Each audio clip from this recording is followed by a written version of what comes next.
I'm gonna start streaming it, dude. Let me check in, see if they hear me. This is funny crap. K1GMM.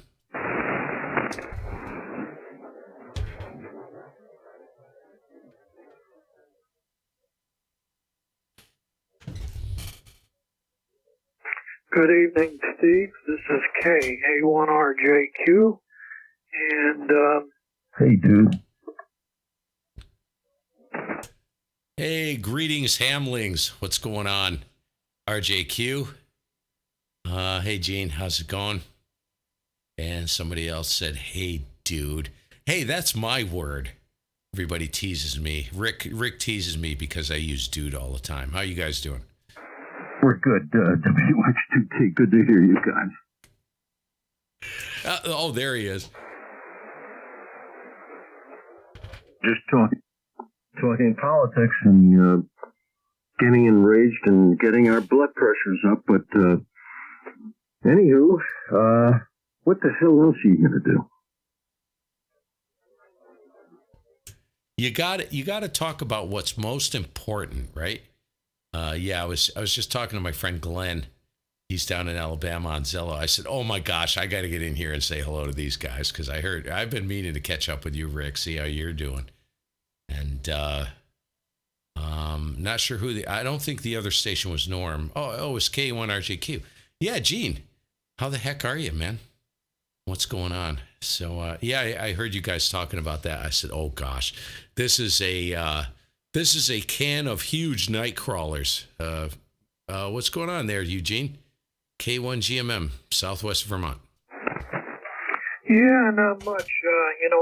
I went down to the basement. I have a workshop downstairs in the corner, and geez, I was sitting there doing some work, and I looked down on the ground, and there was maybe about a 1/16 inch of water. Not a big spot, but I've never seen it before.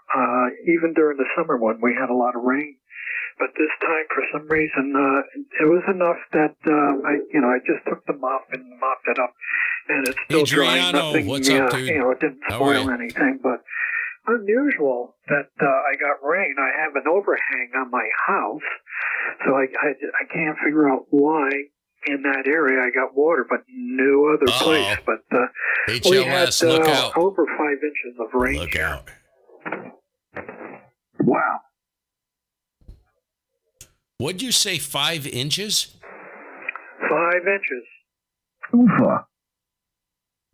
I'm telling you, if we had 5 inches up here in that amount of time, that would be a catastrophe of epic proportions. Over. Well, I'm in an area so far. I mean, anything can happen. We're higher level. There's kind of like a valley around us. So if anything were to happen, I would say that they would get the brunt of it before we did. But our area seemed to work out all right. There were a few little floods here and there in various towns that within a few miles from me, but nothing major, no major issues for anybody other than I do have a cousin in East Haven, and the Farm River is in her area, and that will overflow. Last time I think it did that was back in the mid-'80s. And she moved in there, I don't know, a few years ago, and now she's got water in the basement. Gene, you're in Brantford, right? I'm in North Brantford, very close to Brantford. Yeah, okay. Yeah, I used to have a long time ago, ancient history with my family. I had an aunt, or an aunt. I prefer to use the term aunt. It sounds a little more sophisticated. Aunt is kind of like a insect, right? We're playing radio, folks. We're playing radio. I believe it was Bombasticus Maximus. He's over in the corner. I'll have to check the archives again and get back to you on that, Gene. But it's good to hear you guys. Man, it's been a while. And I got a Bombasticus Maximus short coming up, guys. Watch for it. Yeah. Hey, Kurt. Jeez, how you doing, dude? We have wet conditions here still. I mean, it's on the always 7300 tonight. Wet, high humidity, and what have you after an event like this. But we had some rain. 400 watts but on the Delta. In the basement, thank God. When I put I had an outfit come in, Trident basement waterproofing, put in a sump pump. Operator. And there's one area that's near where the oil tank is, and some other stuff, and then there's another area that's near where the Jonathan, oh get God, a life. It's what are you doing in here? There's an old part of the house and an old part of the house, but it doesn't cover the whole area. But I know I got to connect with you, Kurt. Seriously, I want to connect with you. So I'll track you down, everything dude. seems to be high and dry, as they say. It's good to hear you guys. Man, I don't know what to say other than it's good to be here. I've got a little event coming up in a week. I have a little surgery, so I figured I'm going to get in here and do a little ham radio, say hello, and anyhow, I'm glad you guys are here. Nothing. It's not a real big deal. It's I have a couple of polyps on the bladder, so they're going to do a little research and dissection and resection. That's right, Jose. You know Sade. And examine the Love entrails. that tune. So that's what's happening here at WX2T, and let's see if Norm is back.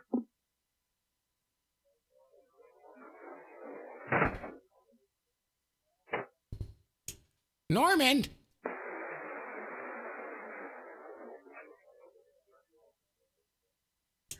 No, I guess Norm may not be back yet. But, well, I hope that goes well for you. Are you in pain, Rick, at all? Do you have any pain with that? Or is it just side effects or anything? Go ahead. Well, I don't want to go on a long AM diatribe. Thanks for asking. No, thank God. But, this is all related to the prostate, or as what's his name in The Sopranos said to Tony, he says, I got prostrate problems. You know what I mean? It's called prostate. I'm 69 years old. I feel good. I feel great. I had a heart attack 12 years ago. They put one stent in. I feel great. I'm in good shape. I keep my weight down. But father time enters into the equation. Steve and sounds good, Kurt. Gene, and this is what happens. If you have any genetic history. So anyhow, inflammation of the bladder and a couple of polyps that came up on a Terrific. So they're going to go in there and excise them. Not an exorcism. I hope you're there. I hope you're terrific there, Terrific. They're going to remove them. Anyhow, biopsy, hopefully everything turns out okay. But if you have problems, you guys are probably a little younger than I am. If you have problems with maybe incontinence or urge, it all depends. Everybody's body is different. We have symptoms related to these kind of conditions, especially with the prostate. A lot of times it's in conjunction with a bladder problem because of inflammation, or if you have hey Mike, how you doing, Mike? G6PHF or something. So that's what I have. So they're going to go in there, transurethral resection of bladder tumor. Is that your picture? Tumors. It's a picture called of turbot. you, Mike? It's a turbot procedure. They go up through the urethra, and you can imagine what the hell that is. John Boy. Thank God What's up, John? I'll be out. And they take them out and they biopsy them. See you, Kurt. do a Have a good biopsy. evening. So, well, this is very, very common, WX2T. Well, I hope it's not too common. Yeah, right. Jane, it's actually very, very common. So all I can say is if you have any undue symptoms, if they continue for any length of time, just, go to your doctor and deal with it. Well, so far I'm doing okay. I have an older brother, and so far he's doing okay, so I'm using him as a guide, but I have an older brother that passed away in 2009 of a heart attack. But he didn't believe in doctors or doing any kind of test, the stress test, et cetera, et cetera. He was his own doctor, and, he had a heart attack. So I see my doctor often for checkups, and I've had stress tests done and all of that stuff. But everything comes out okay. But, you just never know when you wake up one morning. Yeah, exactly.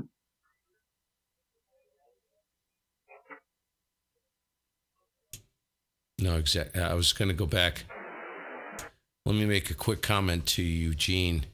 Gene there, K1RJQ. Mentioned the water situation. I think he mentioned 5 inches of rain. Sorry, I'm gonna side rail here, and we can get back on track if you want.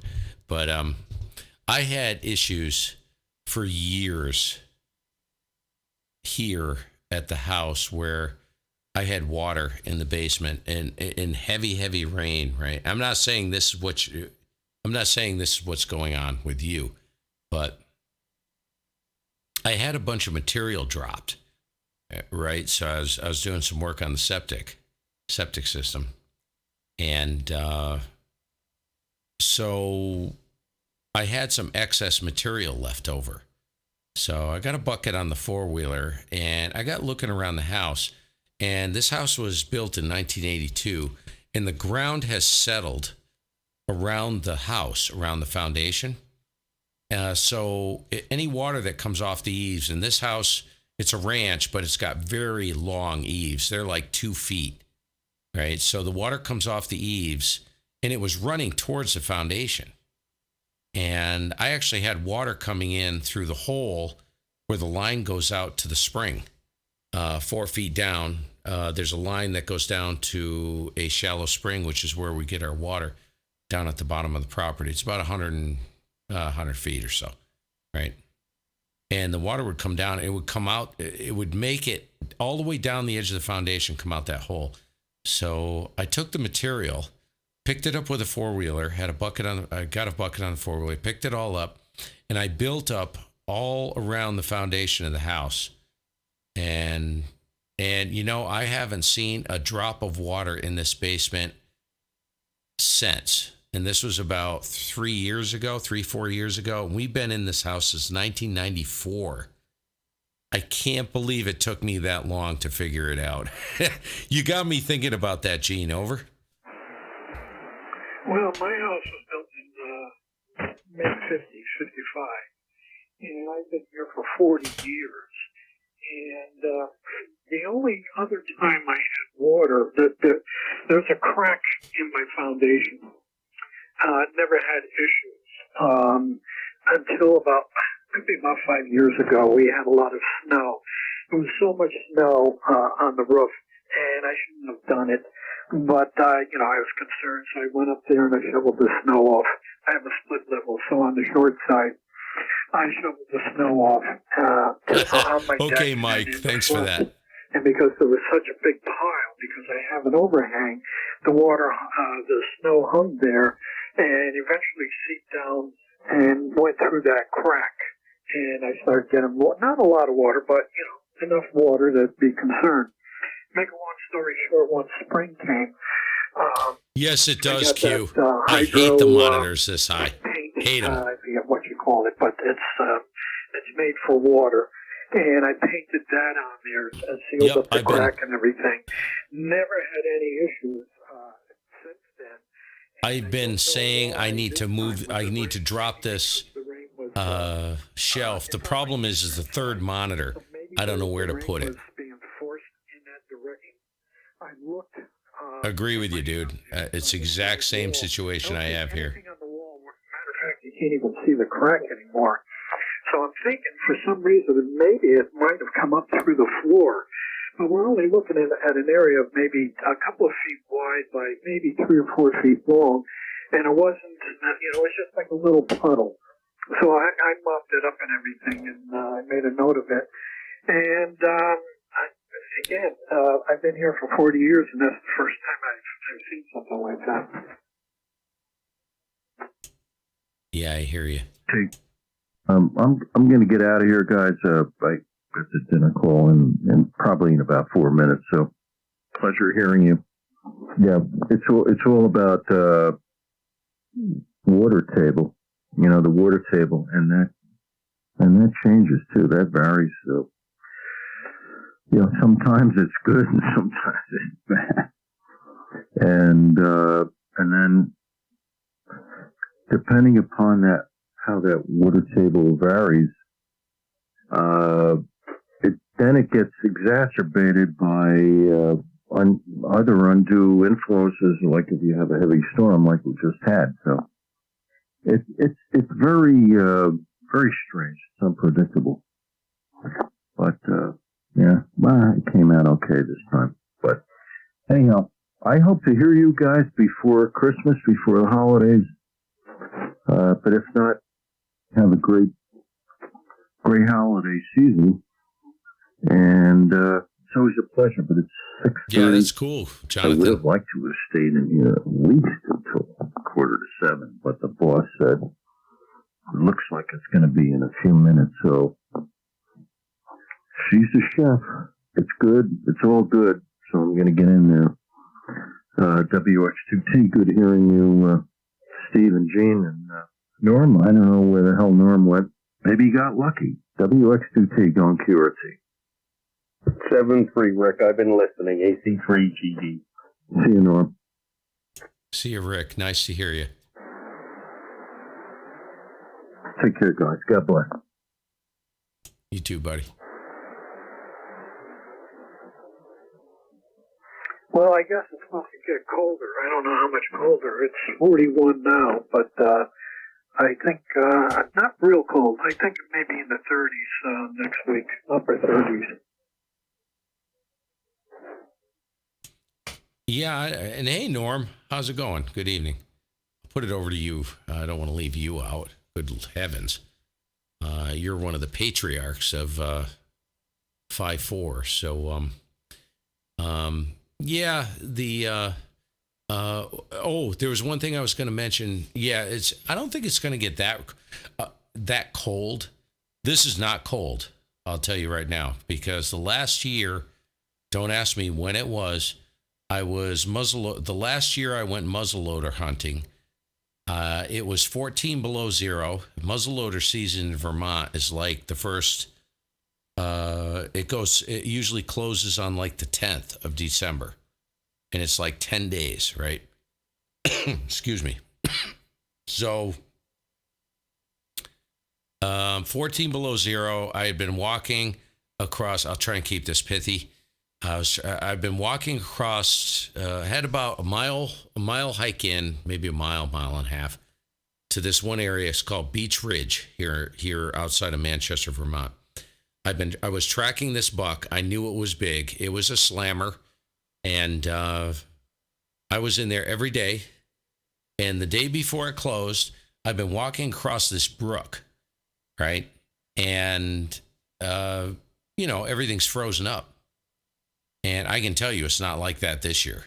It's warm. 30, 38 degrees. Yeah, this is like freaking bikini. This is like Speedo weather, right? And it was brutal.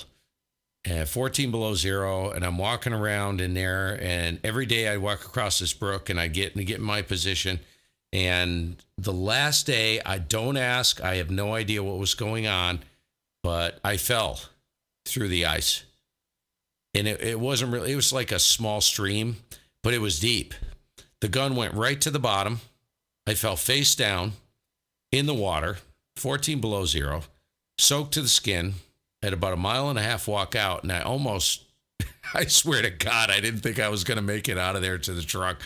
I had to fish the gun out of the bottom with my face in the water, right?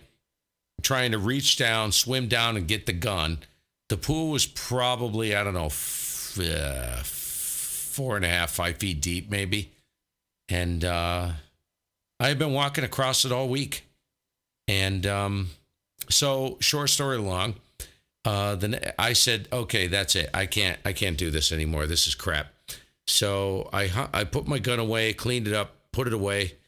And the next day, a guy got a 9-point, 224-pound slammer out of there. Yeah, I was pretty pissed.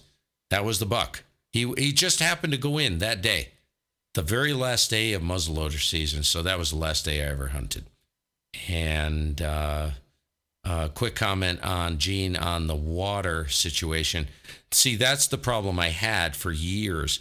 We have a metal roof. I put a metal roof on the house, and all the snow slides off the metal roof. Well, if the material, if the ground slopes towards the foundation, all of that melting snow runs towards the foundation after it slides off the roof. And that's where I'd get the problems. So kind of tying that whole thing off. Go ahead, Norm. What's going on? K1GMM. K1GMM and K1RJQ. Well, still not out of the woods yet. I think I've got that RSV crap. I've got one more antibiotic pill. And if I don't feel, if I'm still having this cough, Wednesday, I'm going to go to the emergency care and have them do a chest x-ray. I've done everything I can. An 8-ounce Great. bottle Now of I'm going to have to put up with some douchebag throwing a carrier. And a regimen of antibiotics that they prescribed my friend. I had the very same antibiotics by luck, and I do feel better. But I can tell I can tell I still have this cough, and I shouldn't have a cough for 3-4 weeks. It just boggles my mind. All right, glad to hear you, Steve. Rick and I were in there by ourselves, and obviously we tried to be apolitical, but we got onto the conversation of corruption there on both sides, obviously. All right, KA1 RJQ, go ahead, Gene, AC3 GD. November, beginning Mikey. of November, I came down with a Playing upper radio. respiratory cold. Not my sinuses or anything, just coughing and, phlegm coming out. It was yellow. And I didn't go to the doctors. I didn't have a fever. I decided to let me just do the normal, the usual things, hot tea, lemon, and I took a DM, a cough suppressant, and anti-congestion, whatever you call it. And finally, after about 3 weeks, that all cleared up, but I was still coughing. And it was coming out clear, but I was coughing. And I think probably last week was the end of my cough. Luckily, at night, when I went to bed, I didn't cough. It was when I was up for some reason. But the darn thing lingered on for over a month, coughing. And I felt fine. Luckily, it didn't get all the way into my chest. I've had pneumonia and bronchitis before. I know how that feels. But anyway, my wife I won't make the story too long. My wife went to Italy the end of October, beginning of November. She was there for a couple of weeks, and on the way back, evidently someone caught COVID. And they were on the airplane, I guess just before they were going, she caught COVID. And then they're on the airplane, and I guess she was coughing and, la-di-da-da. So when my wife got home a day or so later, she took a test, and it came out positive for COVID. So I figured, well, let me take a test because I had that, chest cold. That came out negative. And then a couple of days later, she took another test for COVID, and it came out negative. First it was positive and then negative. So I don't know if she actually had COVID or whatever.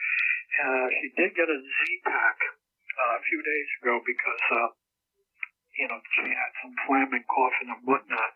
And she's doing okay now. She's not coughing a little here and there, but she's got another day or two on the Z-Pack. And we're just hoping that we can make it through Christmas. I got the grandkids coming over, and, when you bring grandkids that are going to school, who knows what, they're going to bring. So I hope I can make it to the new year without any difficulty. I might have to really boost myself up with C and zinc.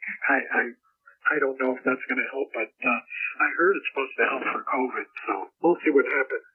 I'll send it back over to Steve. K1GMM, AC3GD. This is KA1RJQ in the group. Yeah. Yeah, KA1RJQ, K1GMM. And so put it over. I'll keep this short, Norm. I promise.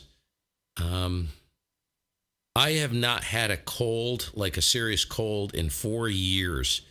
And I swear by zinc, like you said, Gene, and vitamin D. I don't know if you guys are familiar with Dr. Zelensky. He's passed away now. Unfortunately, passed away, I think, in 2021, or maybe 2022. He had the antidote. He had a lot of great recommendations. No vaccine required for the COOF scamdemic, and brilliant doctor. Phenomenal guy, severely missed, but he's like vitamin D and zinc. So I've been taking vitamin D and zinc for now. Whether that is the reason, I don't know. But I am out in public. I'm in stores. I'm around. I'm in.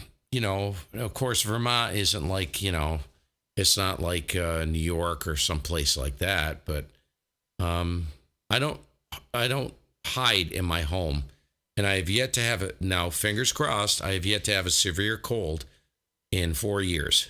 Crazy, absolutely crazy. So I took that advice, and there you go. And apple cider vinegar. One of the guys on the screen, teaspoon of apple cider vinegar a day is good too. Yes, it is. So I take a tablespoon because I'm type 2 diabetic. I take a tablespoon of apple cider vinegar usually before I eat, and that helps to drop the blood sugar, but it does other things too. And I was also looking at today what's called spirulina. Spirulina is a blue-green algae, and I used to take that because I've had severe reactions, believe it or not, to salt water. And it has to do with a toxic buildup in your bloodstream. So anytime you see like skin conditions and stuff like that, that has to do with toxicity. Like, let's say your fingertips, right? Anything that comes in contact with the environment. So your fingertips are probably the most sensitive things to your environment. So notice sometime in a store, when you go in a store, and you're around people, look at their hands.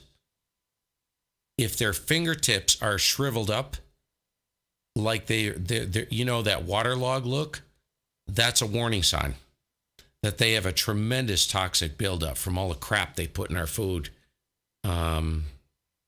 It comes out through your skin, and it always comes out through the parts of the skin that are in most contact with the environment, that are the most stressed. You know what I mean?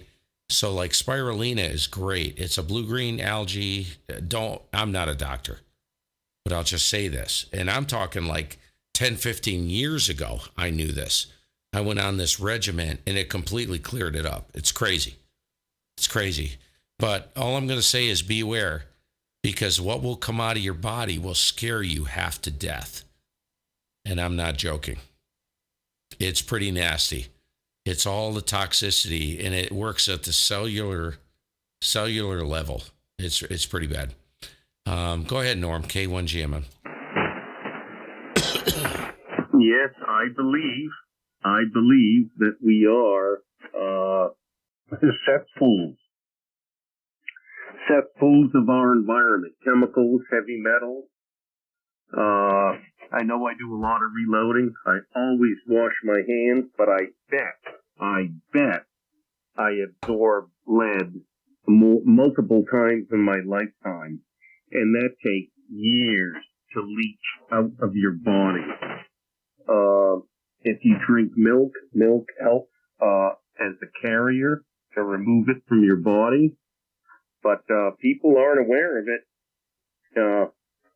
They don't offer a toxicity blood test. You know, you'd think that they'd want to let people know, hey, this is the baggage you're carrying. No, they'll check your heart rate, your blood pressure, et cetera, check for lipids and that kind of thing. But I want to know why they don't do the toxicity test. Because trust me, people that work in factories, good Lord. I worked in a rolling mill near NAFTA. It was a rolling oil, and it had jet fuel mixed in the rolling oil. And, you were constantly getting sprayed, splashed, dipping your hands in it. And nobody really knew, hey, we all know it's not good to drink, but honestly, they should do a toxicity test just to see what you've got in your blood. Okay, I'm going to hand it right over to you, Gene. AC3GD, take it away. Well, you learn a lot of stuff here this evening. As Steve was talking about the fingertips, I was looking at my fingertips, and luckily my fingertips are nice and smooth. So hopefully, I try and watch what I eat. I do take vitamins. I take various stuff because of prostate as you get older, and I don't know if it works or not. My doctor claims that the lycopene and pumpkin and a bunch of other things. You can buy it in tablet form. The stuff I have is just called prostate, and it has all the herbal things that are in there. And I mentioned it to him, and he says, there is some truth to it. Whether it's, I can make it through the night with no issue, not going to the bathroom or anything. So I take vitamins and I take other things because of the prostate. But I think mostly it's all part of your gene network. And luckily, I think I have good genes because my grandmother died at 93, and my mother passed away even though she had Alzheimer's. She died about 86 years old. And most of the people on her side of the family were well into their 80s. And I take more so after the Italian side. I'm half Polish and half Italian. And my brother, my oldest brother, he looked more Polish. He was light skin, blonde hair, blue eyes. And like I said before, he didn't really like going to the doctors, but he had a stroke. My other brother, he's like me. We take after the other side of the family, so maybe it's the genes, but also watching what you eat, and of course vitamins. And I ran out of zinc, so I have to go to the store probably tomorrow. And I think they said for a guy it's 50 milligrams for zinc. and I do take D3. I don't know if it's just D or D3, but I do take that along with C and the omegas. And my doctor told me to double up on cod liver oil tablets, so I've been doing that.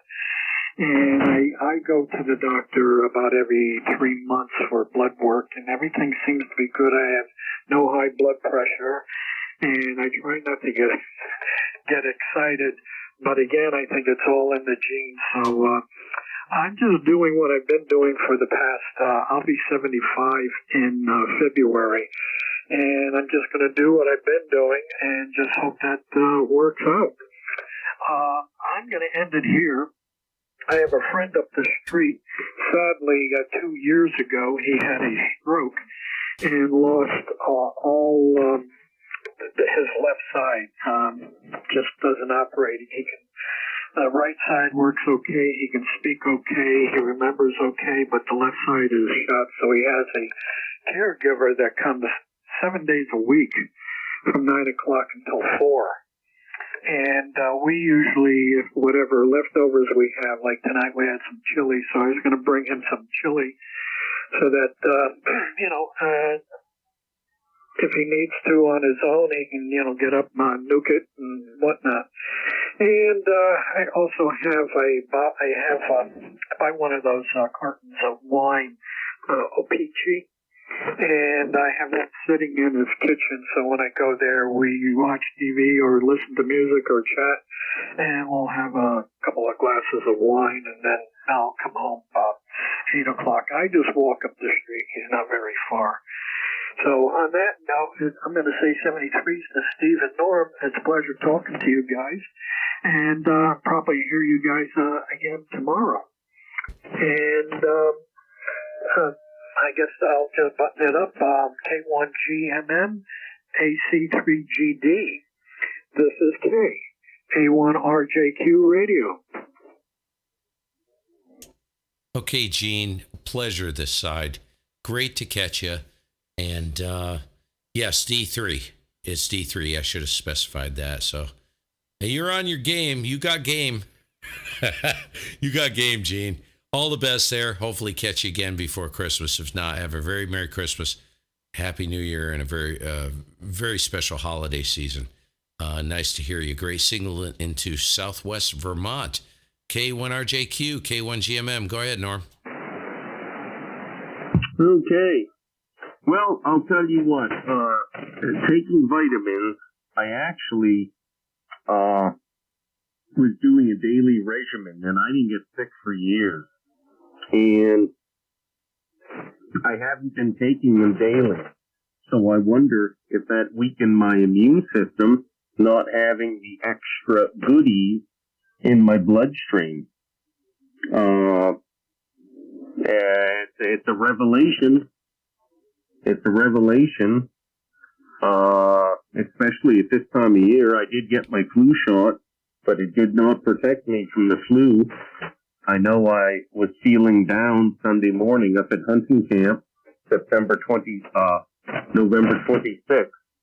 26th was a Sunday. I was puking Tuesday, and then I felt better, except for the postnasal drip and the coughing. And the cough has not stopped. So I'm a little bit suspicious. I know what I'm going to do. If it continues, by Wednesday or Thursday, I'm going to the emergency care and getting a chest x-ray. All right, Steve, I guess I'll let you go also. I didn't realize Gene was 74. Getting ready in a couple months for his 75th birthday. Definitely my senior. I'm 61, going on 62, hopefully. And you got to take care. If there's something wrong, you attack it. Certainly you don't want to try to ignore something, as it never works out well. K1GMM, AC3GD, over to you, Steve. Okay, Norm. Yeah. Well, have a good night if you're going to duck out. And always a pleasure. And no, I would never guess that Gene was 74. Wow. Most likely I won't make it that far. And I'm not saying that being ridiculous or anything, but if you know what happened to me a few years ago, back in 2020, yeah. Think I got brain damage. And I say that kind of jokingly, but there is a serious side to that. So I'll go into that at another time. So if you're ducking out, I'll say 7-3. Hope you feel better. Don't mess around with that. You know, I ain't gonna play your mother. I ain't your mother. But yeah, listen to your body is all I can say. Listen to it. I hate the doctors. I don't go to the doctors until I'm literally almost dead. So, yeah. We'll catch you later, Norm. Have a good evening. Nice to hear you. Boy, you got a great signal always in here. You're just slamming 20-30 over, no problem. K1GMM, we'll see you soon. Okay, very good. And I'm only doing 10 watts drive, about 1,200 out. I guess you're just in that lobe of the bounce. And by the way, are you familiar with the Jardiance commercial? It's diabetes medicine, the Jardiance, lowering the A1C. Are you familiar with that? I have seen those, yes. Why are they always fat chicks? Just asking. I know, right? If you watch any of that stuff, Norm, there's very specific people I follow. Jason Fung is one of them. He's probably the foremost leading authority on diabetes endocrinology in the world. The guy is amazing. And I don't know if you know this, but I was DKA in 2020. I almost died. The doctors actually said I should have died. They couldn't understand how I survived. So I know diabetes. And I dropped my A1C from literally unreadable. Went to the endocrinologist, and he said, well, we got a problem because it's so high we can't read it. I should, and to a 7.5, and my goal is to have it down, roughly 5.5, 5.8, which I think it's there now. I haven't been there in about 4 months. So, and it's all natural, it's all through diet. And I eat good, dude. I'll tell you what, I eat a lot of food, but it's what you put in. No carbs, no sugar, blah, blah, blah, right? So, I got a funny story for you. Hopefully you got time. I'll try and keep it short. So I'm in the ICU. I'm in intensive care. This is in 2020, a week before Christmas, right? And things are starting to stabilize. I was coherent. I was awake. And nurse came in. She says, well, what would you like to eat? Here are your options. And I'm looking. Now, keep in mind, I'm in there with a blood sugar of 800 plus, right? An A1C that is unreadable, 800 plus. So she gives me the menu, what I'm supposed to eat. And they're trying to get my blood sugar down so that I can actually survive. I was puking acid. I was literally vomiting acid. No joke. I couldn't even hardly walk when I walked in. One of the nurses looked at me and she said, do you need a wheelchair? And I'm leaning up against the wall. I said, yes, please. She gives me the wheelchair. They got me in there. They came out and they screamed at my wife. The doctor came out. How could you let him get this bad? They were freaking out. They thought I was going to die at any second, So with that in mind, right? This is the medical industrial complex. This is a picture I'm going to paint for you. She gives me the menu. What is it? Like a bacon, egg, and cheese bagel. All right. All of these carbs. They were trying to push all of these carbs on me. carbs are what almost killed me. Okay. They're trying to get the blood sugar down. And they're telling me, okay, well, you can have this and that. And I'm looking at this stuff. I'm like, are you freaking kidding me? I even knew enough back then, dude. It just didn't seem right. Now, what they should have done, they said, this is what you can have. You can have some eggs, some bacon, and that's it. No bread, no carbs, no nothing. But they were pushing like huge. Have you ever seen the number of carbs that's in a bagel, dude? Yeah. I'm in there with a blood sugar of 800 to 1,000 for months. I couldn't see. My organs, my internal organs were shutting down, and they're pushing friggin' carbs on me. Yeah, there's a picture for you right there, Norm. Over. Yeah, I am blessed. I am blessed that diabetes does not run in the family. But because I'm a fatso, well, I'm overweight. My A1C is borderline all the time. And, yeah, Jonathan. I'm lucky to be here, dude. I'm telling you. Excessive sweets. It's by God's grace that I am here, because I do should be like dead. having a candy bar now and again. They could not figure out how I survived that. But for the most part, my bloodstream was literally loaded with acid. Non-dairy creamer into my coffee. Brain, I know I have some form of brain damage, stuff like that. I don't add sugar my short-term memory shot. Cereal. It's, my frosted flake minis and either regular milk or almond milk.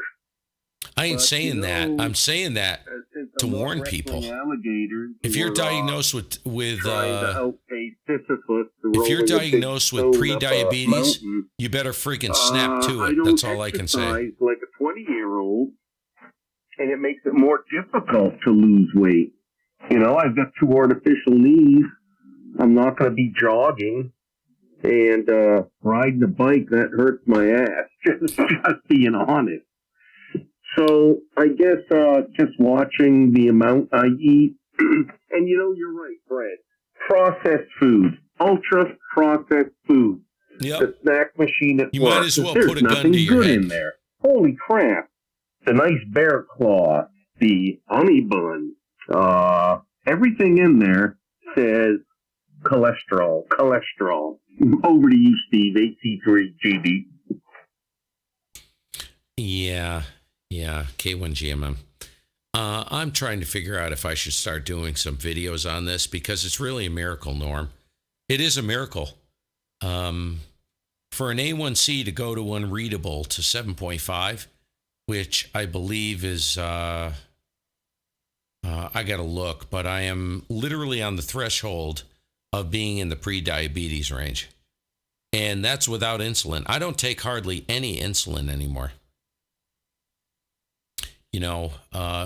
People think it's a joke. It's not a joke. If you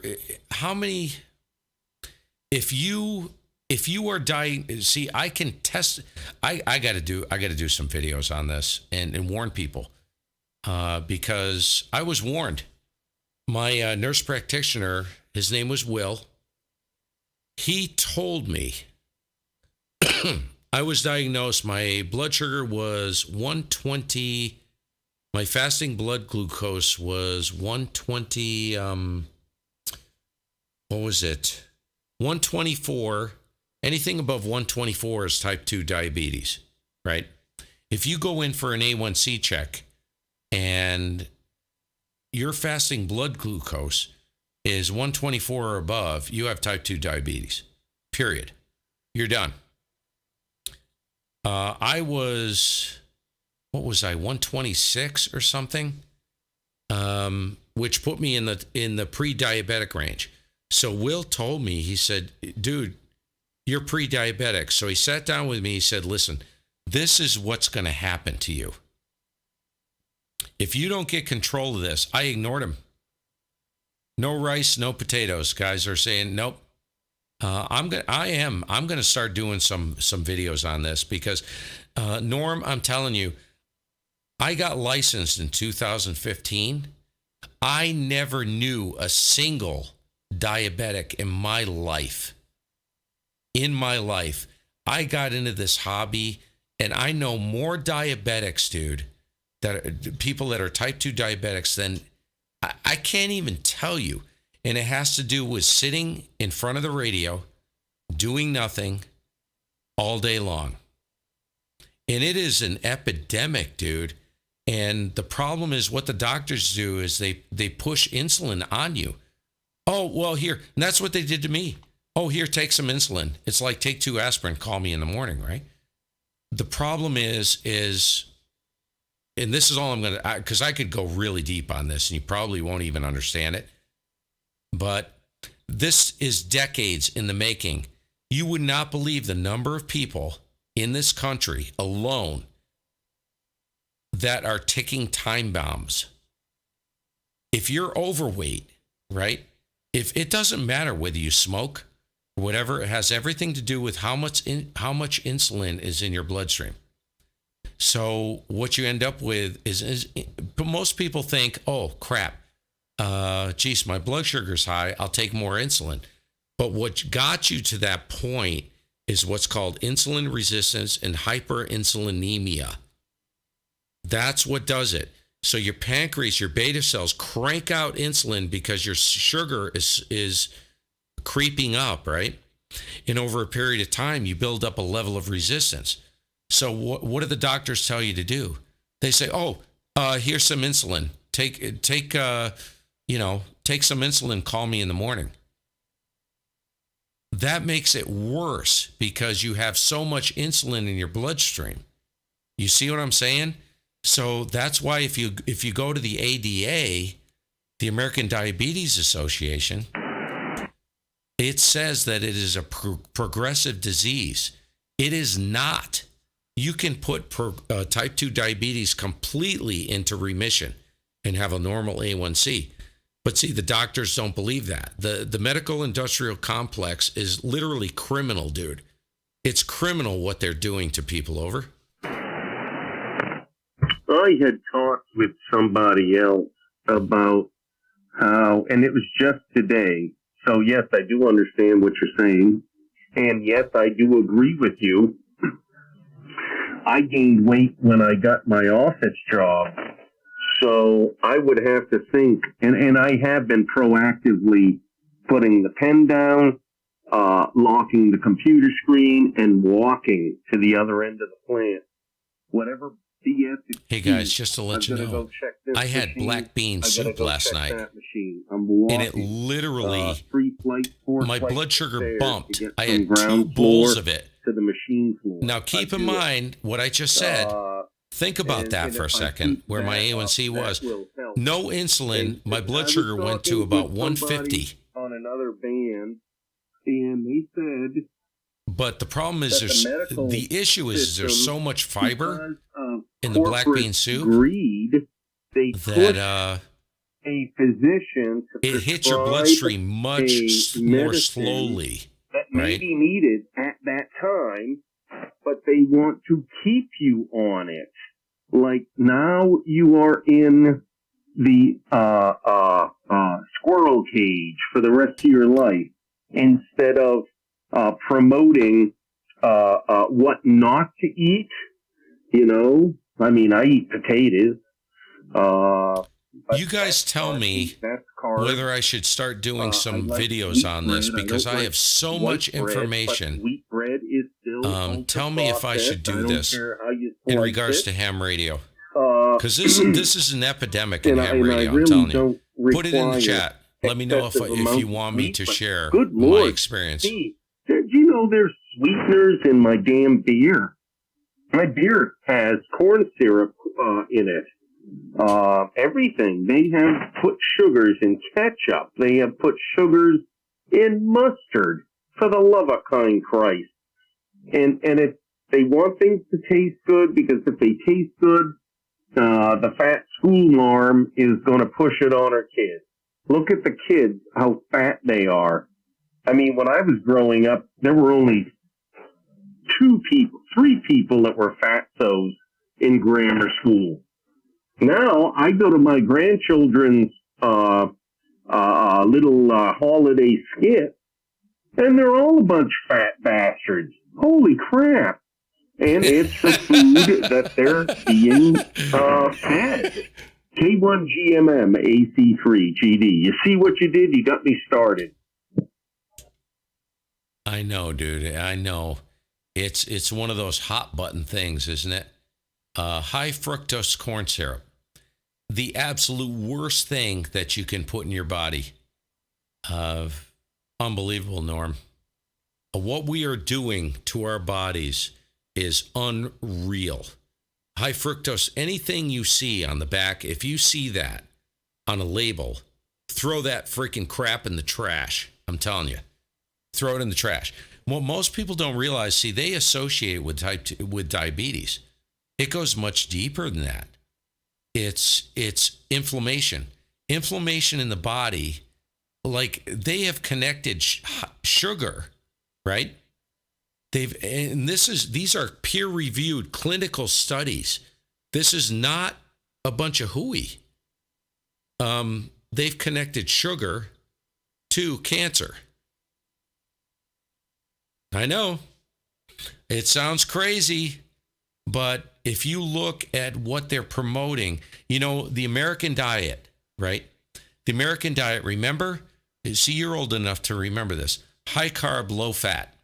High carb, low fat. That is completely bullcrap, dude.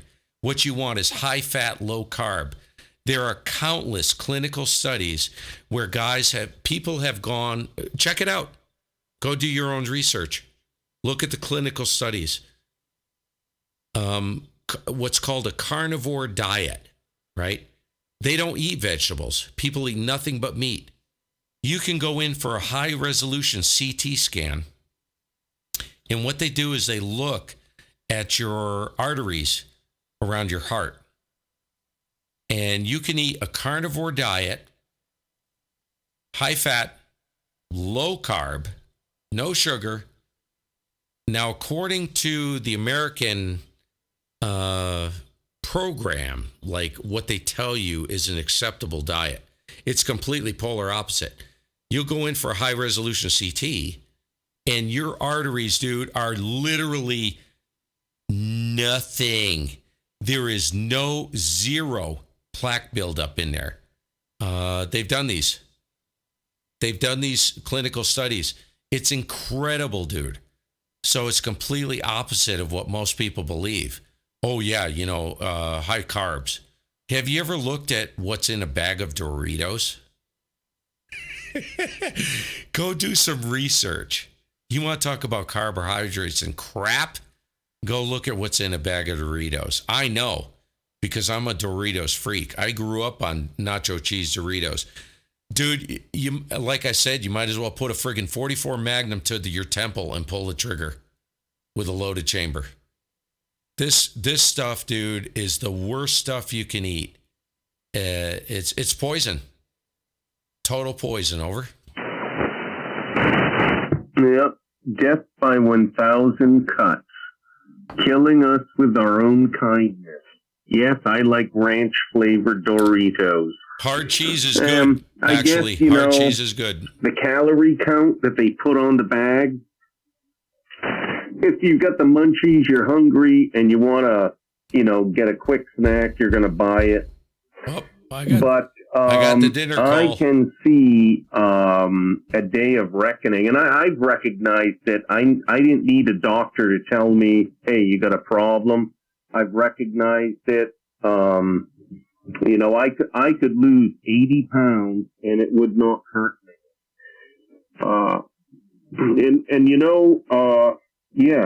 Killing us with kindness. Yeah. K1GMM AC3GD. Yeah, right. Right. The guys on the stream, they're funny. They said, yeah, we heard it. I got the stomp, Norm. H&R stomp and stuff. She's just stomped on the floor. And I got dinner. One of the guys mentioned popcorn. If you looked at the number of carbs in popcorn, Holy crap. Before I went DKA, guess what I was eating, Norm? I'd have a bag of popcorn every afternoon. If you look at what that does to your blood, I know everybody loves popcorn, but if you were to take a glucose meter and look at what popcorn does to your freaking blood sugar, yeah, good luck with that. Yeah, like I said, put a freaking gun to your head and pull the trigger. I love popcorn. That's one of the major crutches I have. I miss popcorn, Norm. Something wicked. Going to a movie and getting one of those big things of popcorn. Holy crap, if you knew the number of carbs in that, butter's good. There's nothing wrong with butter. Throw butter in your freaking coffee. Believe it or not, I drink heavy cream in my coffee. Now, yeah, it's a form of sugar, but see, most people don't understand that. Let's say people think that, well, half and half is better than heavy cream. Actually, it's not, because it's the ratio of fat. Fat's good. Fat's good. That's contrary to what most people think, right? People think fat is bad. No, it's not. Fat is good. And, half and half, you think, well, okay, half and half is better because it's less fat. No, what you want is because milk is a form of sugar, right? Like butter in your coffee is called bulletproof coffee. That's what it's called. They call it bulletproof coffee. So instead of using cream, you put a butter in your coffee, right? I'm speaking from a diabetic standpoint, right? But dairy, some people are very sensitive to dairy, and dairy does have sugar in it. So what you want to do with dairy is you want to eat actually any dairy you consume, you want the maximum amount of fat because it offsets. You see what I mean? It's the ratio of, what is it? Sucrose? What's in dairy? Sucrose, right? I think. Don't hold me to that. So the more fat you get, it offsets the ratio. So most people don't understand that. They think, oh yeah, instead of drinking heavy cream, I'll drink it with half and half. Well, you're actually shooting yourself in the foot because you actually have upset the ratio where you have more sugar and less protein and less fat. You kind of see where I'm going? It's what they've done to us. They've screwed up the way we think. So anyways, I am not going to go any further. Dude, I could go on for an hour. I have more information on this crap than you could possibly fathom. I've been playing this game for 3 years. Every day I research and research and research. And I'm living proof. I'm still alive, which I shouldn't be. Technically, who knows how much longer I'll be alive? I don't know, dude. We'll see. Anyways, AC3GD. I'm gonna go up and grab some dinner, dude. And cram some food in the cram hole. K1GMM over. Yeah. By the way, Steve, it's lactose that's in dairy products. Yeah, fructose is a less complex sugar than glucose or sucrose. That's why they encourage people to eat fruit. It's less of a complex sugar. It's more easy to break down. Less storage, I should say. You get sucrose, glucose. That now you're converting sugars into fat. That's the big thing. All right, 7-3 Steve. Nice talking with you. K1GMM, AC3GD. I'm going to QSY. Been an enjoyable conversation, and we shall have more of these. Sounds good, Norm. We'll catch you later. Yes, lactose. I couldn't remember it. There's fructose, sucrose. There's all this different crap. We'll catch you later. 7-3. I'm out of here. K1GMM. Before you go, do you have a moment and one BSA? Yeah, BSA. Go ahead. Very quickly, I was listening with interest to a large part of you. And I said, when he said sucrose, I said lactose. But I never got a chance to weigh in. And you better have dinner before it's too late. Yeah. I can't remember all this stuff, dude. I got more knowledge in this head about this whole topic. It would scare you half to death unless you're, well, even if you're a doctor. Doctors are a bunch of D-bags, dude. Trust me, I know. When I went in for my A1C check, my doctor looked at me and she said, "How did you do that?" And I said, "Do what?" She said, "You went from an unreadable A1C to a 7.5. And this was 5 or 6 months ago. And this was in, let's say, January, February, March, April, May, January, February, March, April. So this is 4 months. 4 months, I went from an unreadable A1C to a 7.5. She said, "How do you do that?" And I told her, and she looked at me with a hairy eyeball, and she said, "Well, I don't get it, but whatever you're doing, keep doing it." So, yeah. It's crazy, dude. Anyways, I got to get out of here. Everything you need to know is online. Pick and choose. Be very careful who you pay attention to. It's amazing. I'm living proof. I'm still alive. And my A1C, I'm probably going to go get an A1C test out of, what do you call it? A Walgreens. You can buy an A1C test. My sugar's running approximately anywhere from 76 to 96 on a daily basis, with peaks and depending on what I eat, around 150. Now, I personally know people who are non-diabetic, non-type 2 diabetic. Excuse me. If they get stressed and they're wearing a CGM, it's very common for a normal person to see their blood sugar spike to 200. So I'm running pretty much normal with almost no insulin.